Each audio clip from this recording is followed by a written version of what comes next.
Hey there, here's a quick note before we begin. You can support the podcast by downloading, sharing, or checking with my favorite hiking gear at justhyke.com. Let's hit the trail.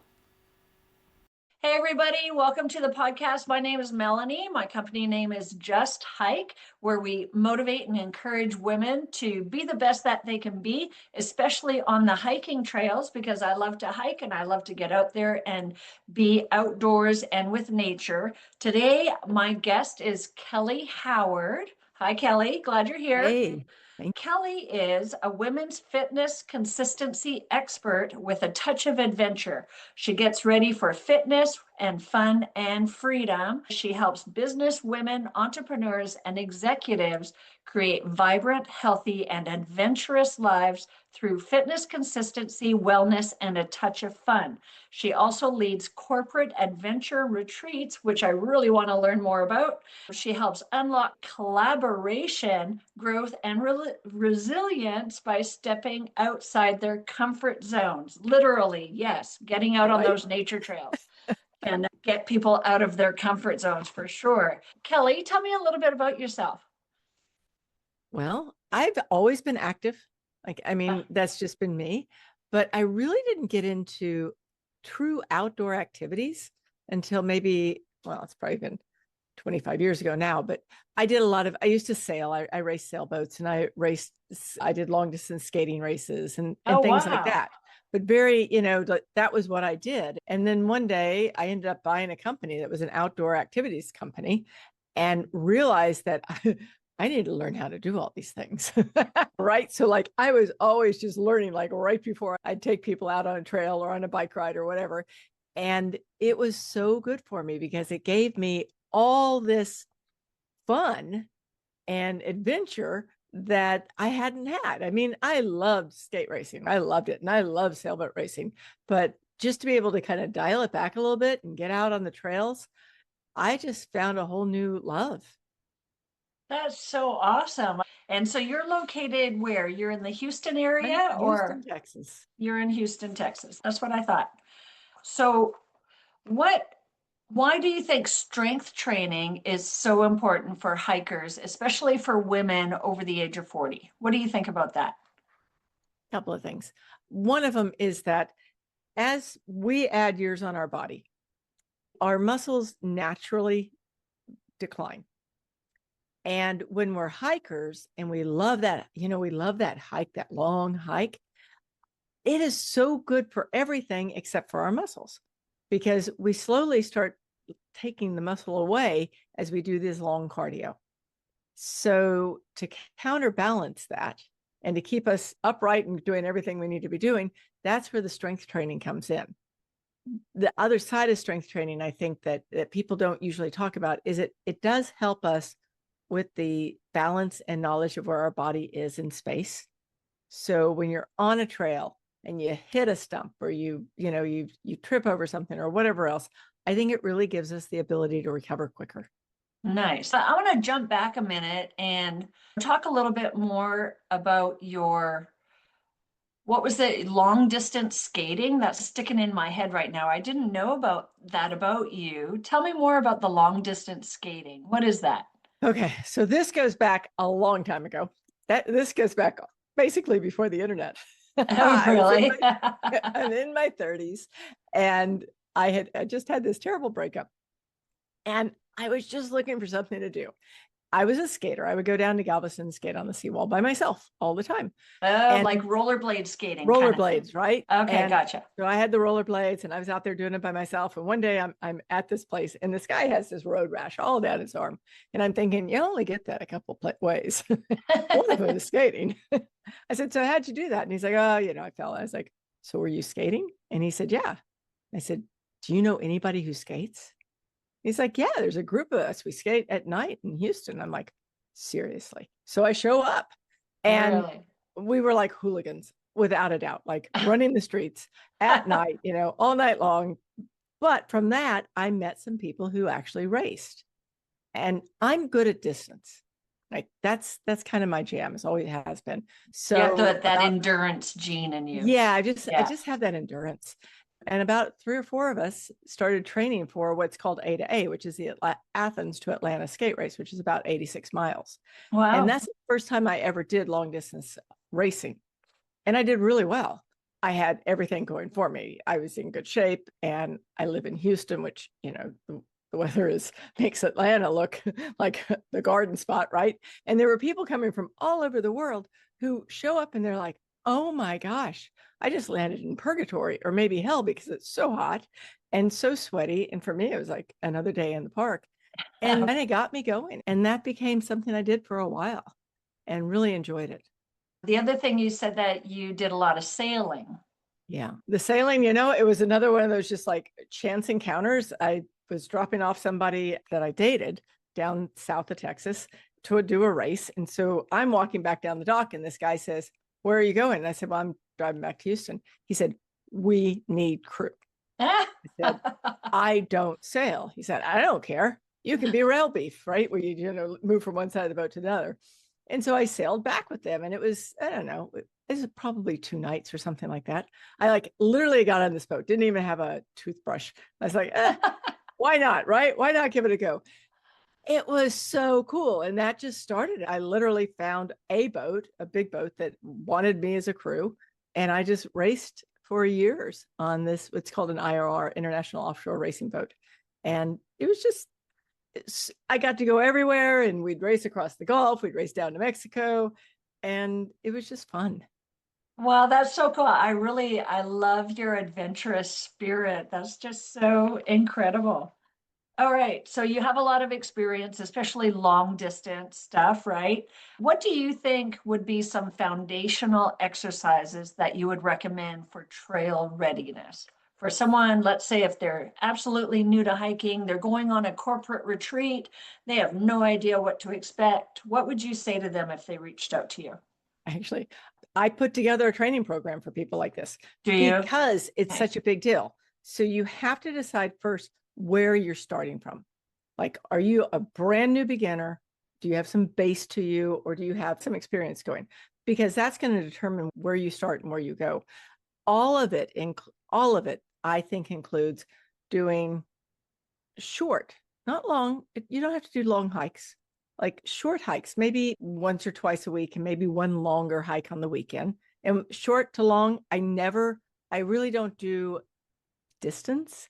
I do time and effort, because people will always say to me, how far do we go? How far do we go? How long did it take us? Right. And I'm like, it doesn't matter. Like, we were out for an hour. How do you feel? That's what I'm really judging. Like, if you've been out for an hour and our perceived effort was, I don't know, on a scale of 1 to 5, it was a 3. How do you feel? That's what you need to be looking at. So you start with those kind of basics. You add to it mobility. I mean, we really need to be moving our joints, especially once again, when you get to a certain number of years.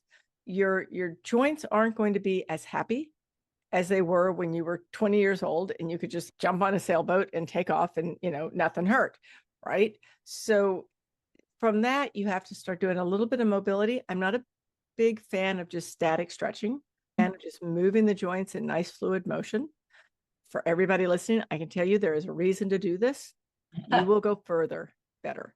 I have tested it myself. I've tested it with my clients, where we actually go out, do a trail, keeping everything even. You go out, you do a trail, you don't warm up, you just hit the trail and go. Temperature's always Okay. about the same. And then the Yeah. next day you go out and do it again, but now you warm up before you take off. You shave time off your distance, and you feel better at the end, like time and time again. So you really want to add that mobility in. And then, nobody wants this, you need to add a little strength training in it. Mm-hmm. And as you grow, you want to start adding a little bit of weight in your pack. Add a little bit of hills, add a little bit of distance, like mix it up. Because I had a group that just they did a big hike. It was a big hike. Was A that the couple hundred. Costa Rica one that I It saw? was. Saw that. I want to And, hear more about that later. but the thing was that most everybody was training flat, so that when you get to the places where you've got elevation or movement, our bodies aren't ready for it. Right. So you really have to mix it up when you're training. Do you like hill training? I Do don't you try like to it. incorporate that when you can find it? Not my favorite thing to do. Yes, I do it. Yes, I should clarify that. Like is a, yeah. In Do you Houston, recommend? I recommend it always. And I Yes. recommend mixing it up. Like here in flat Houston town, I use parking garages, and Uh-huh. I'll walk up the stairs and down the ramps. I'll walk up the ramps and down the stairs, mix it Yes. up because, right, trails are never an equal distance apart in steps, Right. Yeah. And and I sometimes get I'll do done. double steps. When I'm feeling good, I'll do Oh, double yeah, steps. Sometimes I do sideways steps. Would you recommend right. that? There you Because go. sometimes you're stepping sideways, like it's not a perfect step when Right. you're on that trail. That's a great idea. So, strength training. I think people have this idea in their head when you say the word strength training that you have to automatically go to a gym to do it and you have to spend like 2 hours or whatever. And I know that for me, that's just not correct. I Right. like to do a lot of my strength training at home. I have a couple of weights.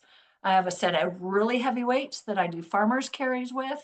And then I have more kind of medium weights that I'll do deadlifts with.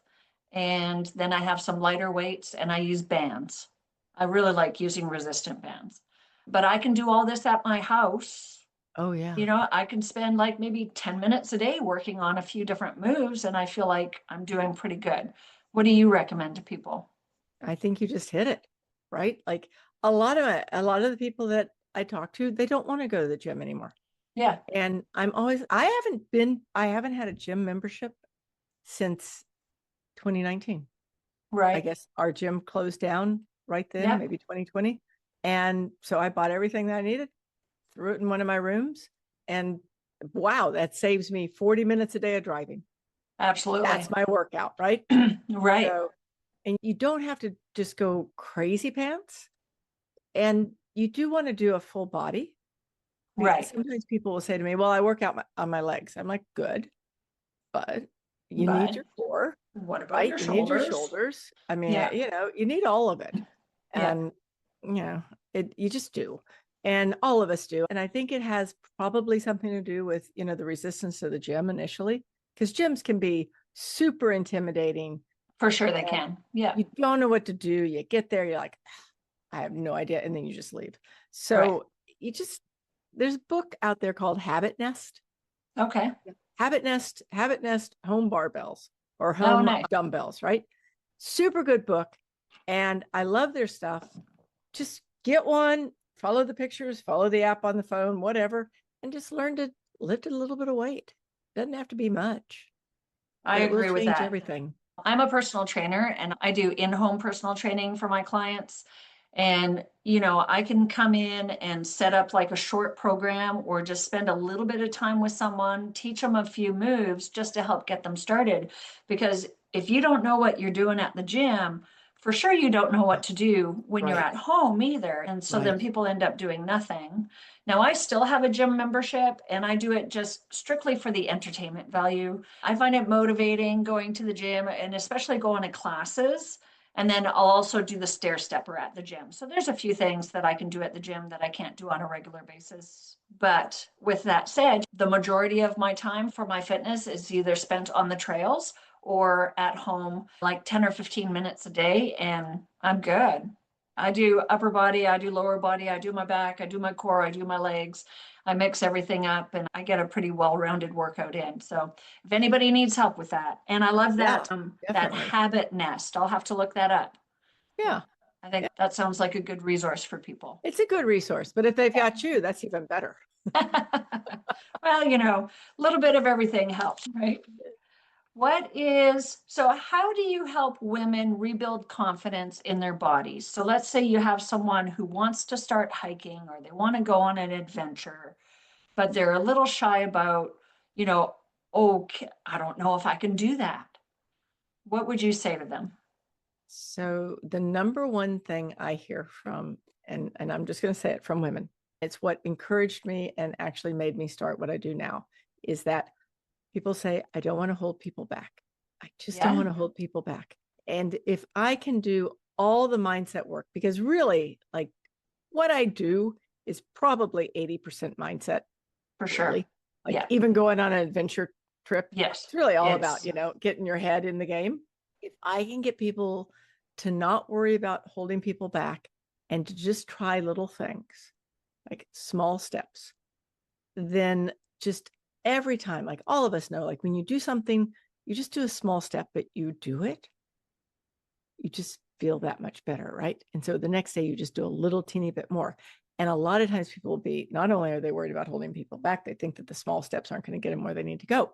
But wow, like what happens after just 30 days? Like everything changes, right? it's like It's a miracle. It is yes. a miracle. And we start realizing that our bodies, not only are they amazing, they're amazing forever. Like they can just do all these things. And then Right. if you Yeah. can also maybe find, if you don't have people to do things with, like one of my big pieces when I'm working with clients is helping them find, I mean, this sounds so silly, okay, but I will just say this, helping them find people to go play with. That Right. was my old business. And Mhm. what happens is that like once somebody finds a tribe, then it just gets easier and easier and easier. Everything changes when you find like-minded people. It does. Absolutely. When I I mean, first, just to share a little bit, when I first started wanting to go and climb Mount Kilimanjaro, I asked around for almost a year, and either nobody wanted to go climb a mountain, right? right. That wasn't in their realm of what they wanted to do, or they had other mountains that they wanted to climb. So like there's like this metaphorical mountain, right? And then there's the actual physical mountain.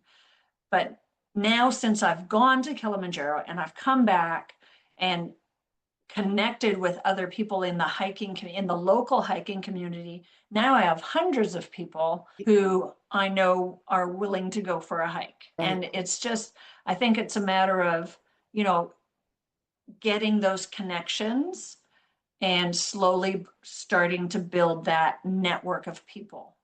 It makes me think of, like you're the sum of the 5 people that you hang around. Exactly. Right. So if you hang around Exactly. people who are not interested in hiking, it's pretty hard to get into hiking. But once you're Yeah. surrounded by 5 people who like hiking, well, guess what? Now you're planning trips. Now you're going on adventures together.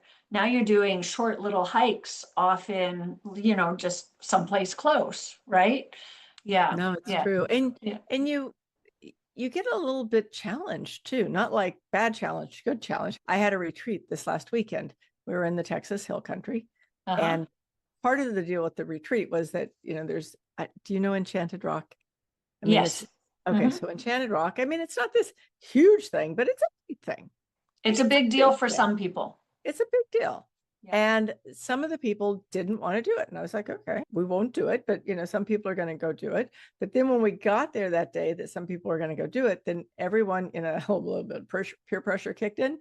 And what ended up happening was I had several people who hadn't planned on doing much of anything go halfway up. I'm There like, you go. brilliant, right? Nice. Brilliant. And now all of those people, all of those women, they're loving each other. They're texting each other. We've got a WhatsApp group and, they're cheering each other on to go do other things. And that's what I can't say live to do, but I'm pretty damn close. I love it. Well, it's exciting, right? You're helping Yeah. people forge new friendships and getting those people together so that they have that group so that they can go and do more adventures and do more Do more. fun things and really Yeah, live life to the fullest. exactly. Yeah, Exactly. that's a beautiful thing to do. What's a common myth that you wish people would let go of when it comes to fitness? Ooh, I guess there's a couple. One of them is what I alluded to earlier, is that you just want to go further and further, longer and longer, more time on the trail. I do believe that that's good. I do not believe that it's great for our bodies on a Mm-hmm. consistent basis. When I say consistent, I mean like 2 or 3 times a week. I do what I like to call wild cards on the weekend. The weekend is whatever the heck you want to do, right? Just go as long as you want. If you want to go long, go long. But the rest of the time, realize that we are burning muscle after usually about an hour of hard cardio. You start burning muscle. So consider that and dial it back a little bit. Probably that is the least favorite thing that I tell people because you know how it is. Once you get it in your blood and you've enjoyed that going out and going hard and going far, you don't want to stop. And it's hard to do, but That's interesting. Finding what's best for your body, right? Because sometimes yeah, we have to push it too far and to realize, oh, that was too far or that was enough and I don't need to go there again. It kind of reminds me of when I did my first weight loss journey. We're going to go back to my 30s, my first weight loss journey. I discovered running and I took a learn to run clinic and we trained for a 5K together. And it's like, oh, this was fun. And I was getting in the groove and I was losing weight and I was getting more fit and enjoying getting out there. And then I thought, okay, let's go further, right? Okay, let's do a 10K. Oh, yeah, 10K is a little bit of a push, but I'm going to get through it. But then I went and I did a half marathon and then I injured myself training for that half marathon. And it just kind of made me think, it's like, you know what? I was healthier and happier when I was training for the 5 and the 10K distance versus that marathon distance. And you can relate that to the hiking trails too. you can. I'm pretty happy on the hiking trail. 6, 7, 8 miles is kind of my happy sweet spot. By the end of the day, I'm done. Every once in a while, I'll do a 10 mile.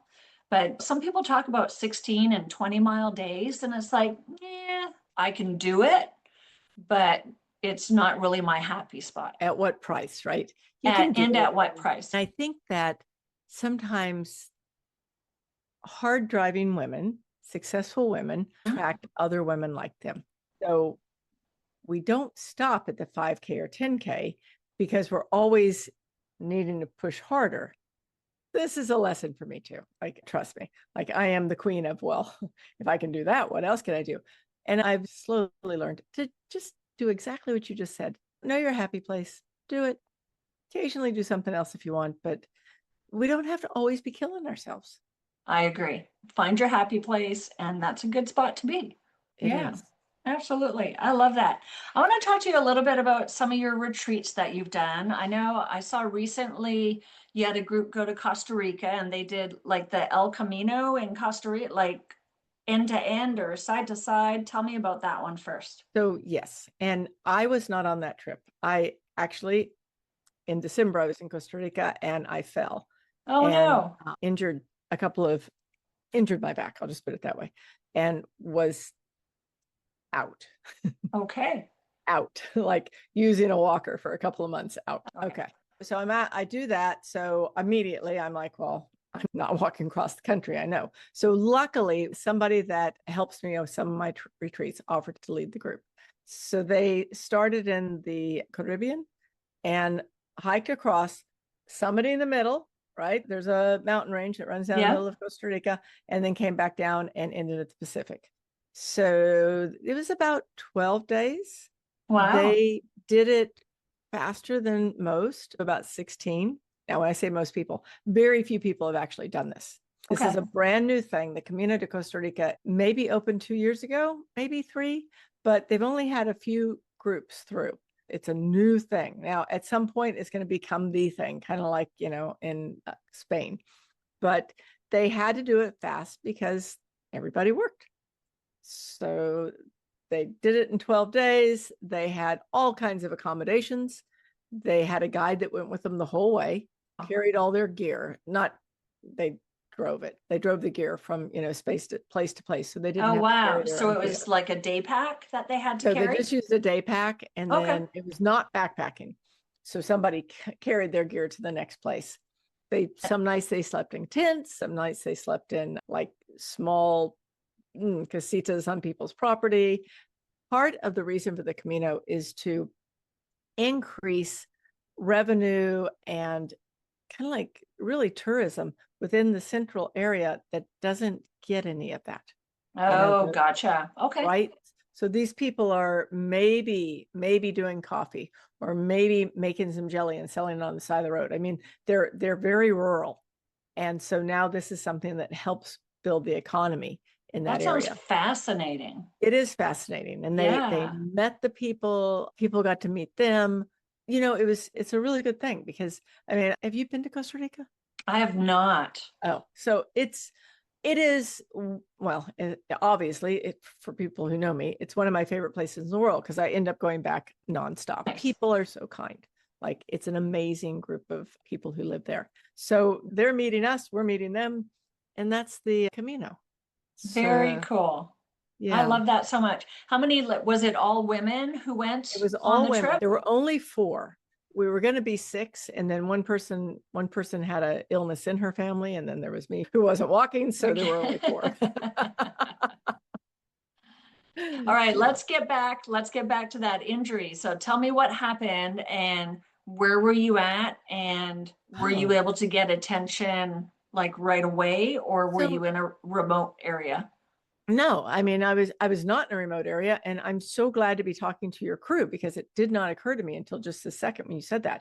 So here I am. I am in this nice hotel. We've been staying in this hotel on this retreat that we have for a couple of days. It's got all these fabulous hot tub pools and yada yada yada. We're loving it, right?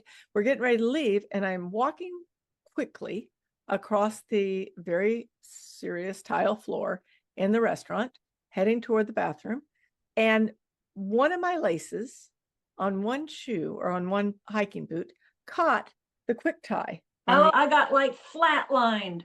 So I'd never even heard of somebody doing this. After I posted like a PSA on social media, all these people are like, oh yeah, that's happened to me. That's happened to me. I'm like, no way. Like, this is crazy pants, y'all. And so a couple of things. One of them is I those boots are still in my closet. I I have threw mine PTSD out. when I see Mine are them. gone. Right. I just I'm not sure I'll ever be able to put them on. But one of the ladies on the trip told me later that she takes the top of her socks and pulls them down over the top of her. Okay. I went, that's brilliant.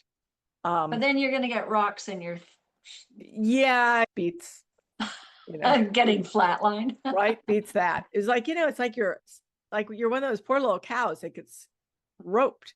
Boom. Yes. Uh-huh. And yeah, it was an uncomfortable thing. I really tried to not leave, because I am the event leader and I wanted to rally the troops, but we had a very long drive.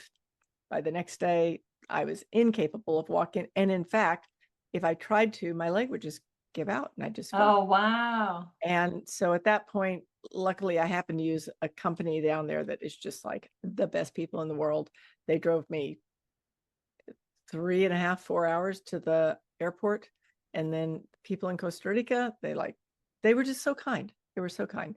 They grabbed me, they stuck me in a wheelchair. Like, I literally went out of Costa Rica in a wheelchair. And I got to Houston in a wheelchair too. But, I learned a lot. I learned so much. One, I learned that it's really painful when you do that. And 2, I learned that you've got to give your body a little chance to recover.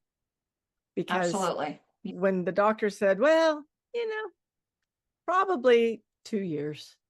I'm What? like, what? That's right. Like, no way. And then No. the other doctor's like, yeah, well, hate to see you using that walker, but don't get rid of it.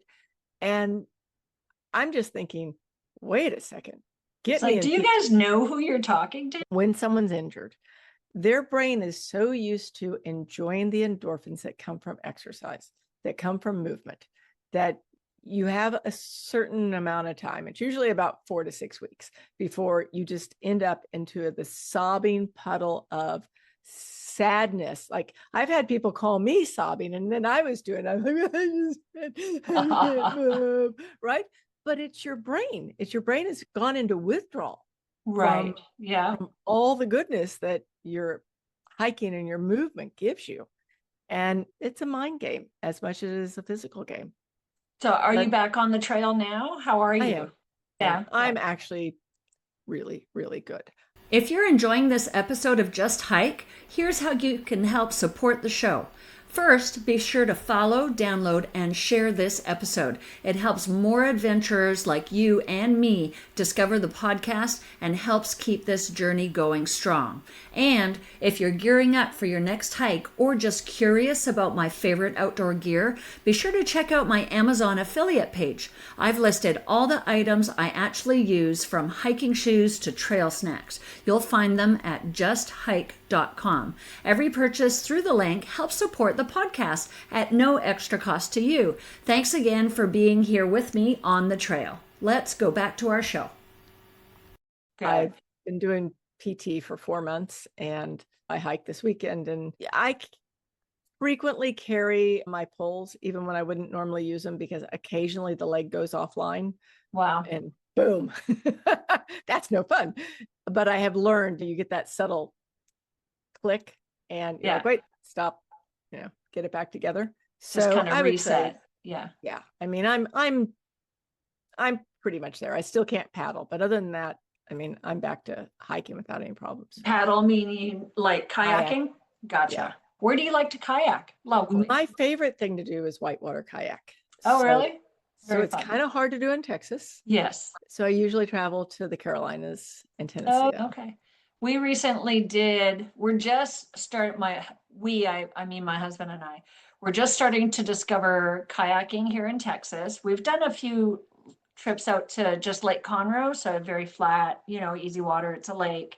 And then we went over to Bastrop. And so the Bastrop River Company, they have a great system set up where you grab their kayaks, you paddle downstream, and then they'll go and pick you up and bring you back to your vehicle. Right. So that was a lot of fun, but I would like something, I'm starting to get a little more brave.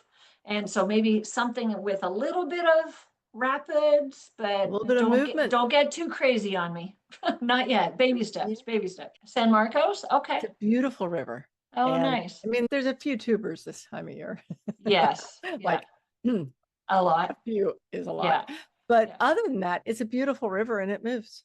Nice. Well, maybe we'll have to plan for San Marcos in the fall after the tubers go away. Right. Yeah. Or early spring, winter kind of thing. Yeah. Very cool. That's fun. All right. Tell me about your corporate retreats and your team building. So how does nature-based team building differ from a traditional corporate workshop? Yeah.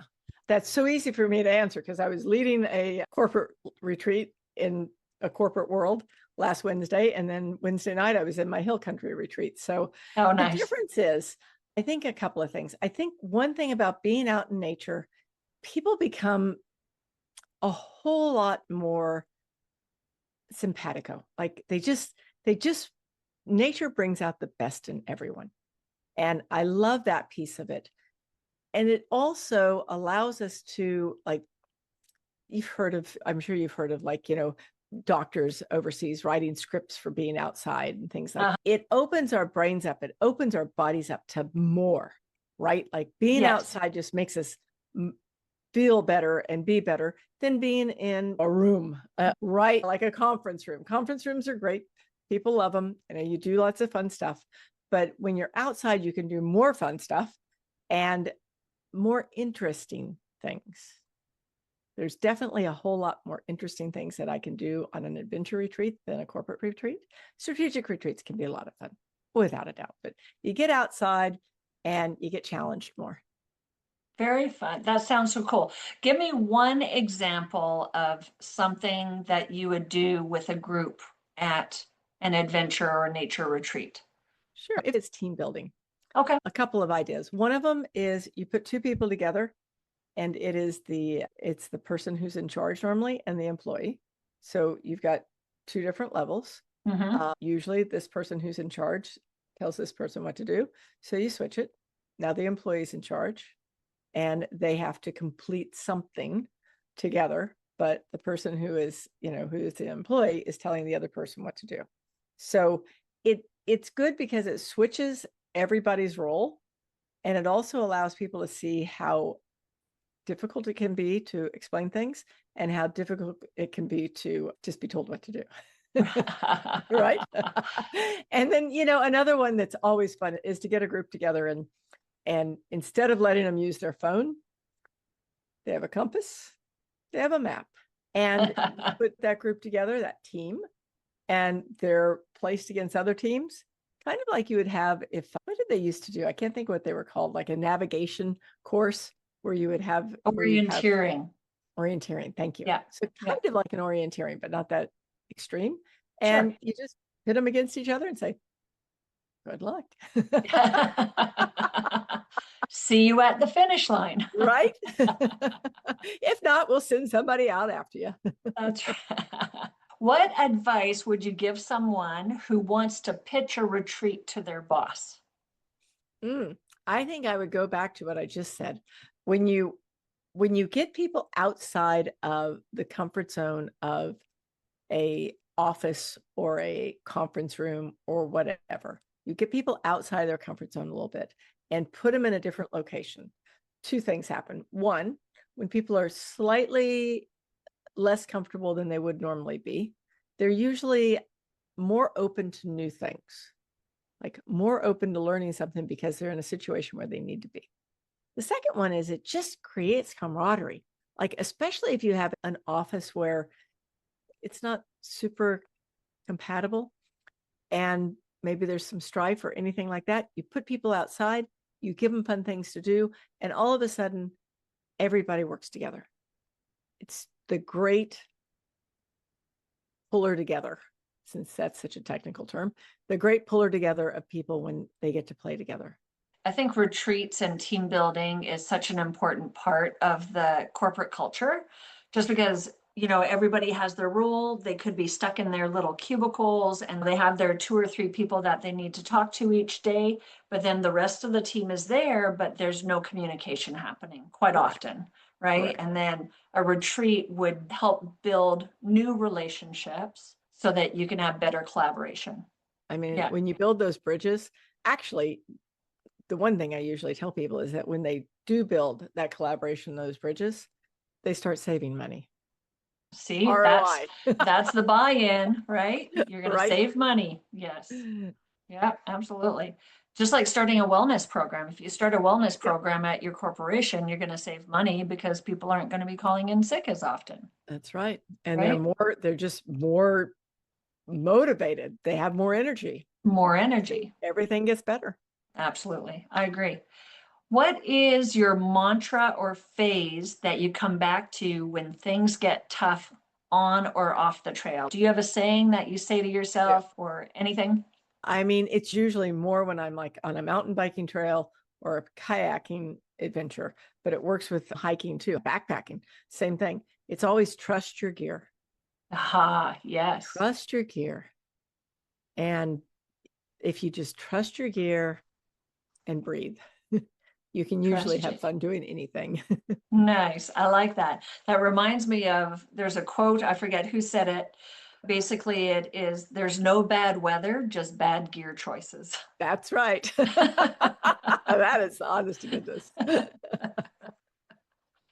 All right, we're going to do some rapid fire questions. Okay, you ready? What is your favorite gear you would recommend to every hiker? Ooh, favorite gear to every hiker. Probably electrolytes. Ah, nice one. Yeah. Like water's just not enough, right? Water is good and we need to drink water, but replacing those electrolytes is essential. It is. It is if you want to be able to go strong and far. Yeah.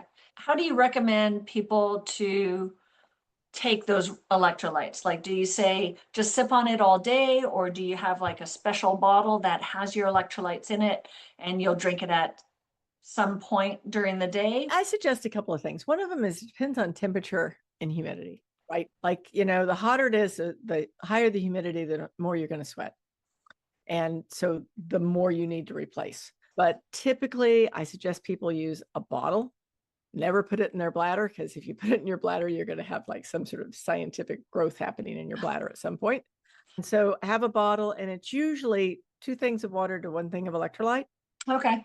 Right. So 2 things being, you know, another scientific term. So, you know, if you've got a bottle, a liter of water, then you've got 2 liters, or you've got a liter of electrolytes, you've got 2 liters of water. Perfect. And, you know, you should be drinking as you go. you should be getting to that point where you're thinking about needing to pee. Right. You need to be thinking about it and make sure that you have some of those electrolytes to go. The last thing you want to do is bonk. Like Oh, when you goodness. get to Yeah. that point where you're not smart, like that's when you know You're bonking and it's too late. You need to hit some heavy sugar. yeah. You need some heavy sugar. And I usually use shot blocks or something like that I keep in my emergency kit for people. Good. But, if you get to that bonking point, then you're bonking when you do something that's not very smart, and you just stop and replenish. Yep. Right. Time for a rest, time for, sugar has its time and its place, right? Like I know, It does. in all the diet stuff and all the nutrition stuff that's out there, it's like bad sugar, bad sugar, bad sugar. But like I said, sugar has a time and a place. And if you're out on the hiking trail, you need to replace some of those sugars because you're burning so many calories. You do. And your brain needs it. And when people say, oh, well, I didn't want to use that one because there's sugar. But when you're out on a hiking trail, sugar is not a bad thing. And neither is caffeine and neither is salt. Yep. I agree. Do you ever use those, the base salts? Have you ever seen those? Like they come in like it's a little container, a little portable pouch kind of thing. You just pour a little bit of salt on your palm of your hand and you take it at various points during long distance events. I've used something like that. It wasn't that exact one, but there's like they're selling these little salt tablets basically with a flavor to them in REI these days. And I mix my stuff up. Since we're talking about electrolytes, I always tell people to test them before they actually have to use them. I agree. Yeah. Because otherwise, if you get an upset stomach on the trail, that's going to be bad. No fun. And it's no fun for anybody. No. But having like a mix, like the salt tablets, some, shot blocks, some goo, sugar, some goo. You can just kind of mix it up because everybody's going to get tired of stuff at some point. Yeah. Nice. Good advice. I like that. What is your favorite hiking snack or trail meal? Ooh, trail meals. I'm kind of boring. I am pretty much nuts. Yeah. Nuts. That's really my trail meal. Gotcha. I am a vegetarian. So, if somebody is listening and they're like, well, I'd rather eat other stuff, I get it. But nuts kind of get me through where I need to go. And maybe a peanut butter and jelly sandwich. I love peanut butter and jelly. That's like one of my favorites. Yeah, and nuts. I like trail mixes with cranberries in it. Oh, yeah. I really like cranberries. So a little bit of fruit in there. That's nice. Yeah. Yeah. All right. Is there a hike that you've done in your lifetime that has changed your mindset? Changed my mindset. Yes. There was one. I was out in the Smokies and I was actually out there to kayak. I have a friend out there who didn't want to paddle that day and I hadn't seen him. And he said, hey, why don't you meet me? Let's go do Charlie's Bunyan. And I said, sure, why not? I have this bad saying in my head, which was, how bad could it be? Like, I have no hiking gear with me. I have skis that my dogs had chewed the laces off. So they're just kind of like flapping along.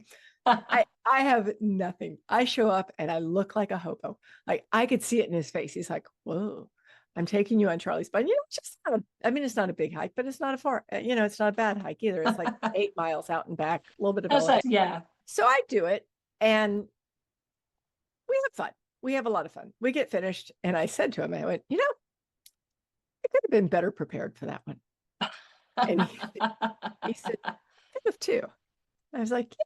And then when I was driving back to where I was staying, I was thinking, you know what?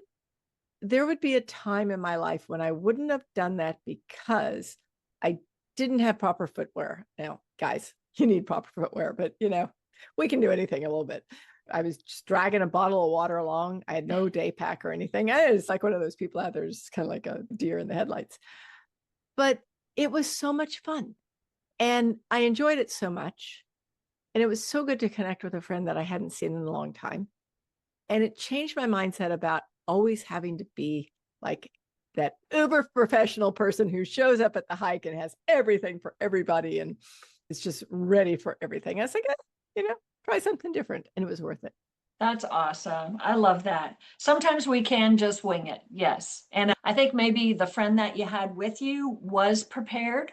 Like, I think I would be a little more apprehensive if both of you went out there unprepared. He was prepared, but he wasn't prepared for the distance, Oh, yeah. right? That was a Yeah. little bit further than he would normally have done. So, like I said earlier, I can usually do the endurance stuff. He was prepared as far as having the right stuff along. I was prepared that, I could have carried him back. So between the two of us, we had each other covered. Yeah. All righty. Do you have a dream hiking destination? Ooh, a dream hiking destination. States or international? Whatever. Whatever. Huh? So I am not a huge climber. Okay. Kilimanjaro, I'm like, sounds It's interesting. it's not technical. I mean, let me It's a rephrase that. hike. I don't mind climbing. I'm not a huge, let's go straight up the mountain kind of person. Sure. So I like my hikes to be a little bit more casual these days. So I would say that some of them that I'm looking at is I've never hiked Utah. Oh, nice. And Some great hikes. several hikes in Utah that are on my list. And now that I said I don't really like going up and down, I will do the Grand Canyon too. Once I'm out there, it's going to happen. That's right. I did the Grand Canyon about 6 weeks ago now. We were there just before May 1st or right around May 1st, and it actually snowed the night we were there. And we woke up and it was 24 degrees in the morning, which was beautiful. It's actually a nice temperature to start hiking in. But I wasn't really prepared for the snow. All I brought was my trail runners with me. So instead of doing the original hike that we had planned, we were going to go all the way into the canyon, go to Phantom Ranch, and then come back up. A couple of us, a friend of mine and I, we decided we went a little bit of South Kaibab, and then we did 3 mile turnaround point, and then back up again. And that was plenty for the day. Yeah, Oh, it was a good hike. And It was beautiful. that's smart. Yeah. Right. Yeah. That's the thing. I mean, I'm talking about like just showing up without, your stuff. And then there's also just being smart, because when you get cold or it's slippery or you're wet, I mean, there's a difference. There is. Yeah. Yeah. And it was good. We had a good time. It was a beautiful hike. My favorite part is getting my feet on the dirt. And I got my feet on the dirt and I was a happy camper. Nice. Yeah. All right. 2 more questions and then we're going to wrap it up. Do you prefer music or silence when you're training? Like when you're working out at home or when you're doing, like, let's say a training hike, what do you if I'm outside, it's always silence. If I'm at home, I might be listening to more like a motivational video from somebody. I don't really listen to music working out. Gotcha. Me neither. Even when I drive in my car, I'm typically not listening to anything unless it's a podcast. When I'm at home working out, it's like you said, I'll put on somebody's video and I'll just follow along, right? Because I don't have to make stuff up. It's like I make stuff up for people all day long. I don't need to design my own. I just follow along. All right, last question. Do you prefer a morning hike or a sunset hike? I am a morning person. I am up at 4:30. Oh, so wow. I've got to do something. Well, thank you so much, Kelly. I appreciate you being on the show today. Is there anything else that you want to share with our audience? I'll make sure that we have your contact information in the show notes. So whatever links you want to send to me, please send them and I'll make sure that gets added. But is there anything else you want to share? I'd just like to say thank you so much for having me on here. I really appreciate it. And thank you so much for agreeing to be on here. I'm excited for this journey that we're on.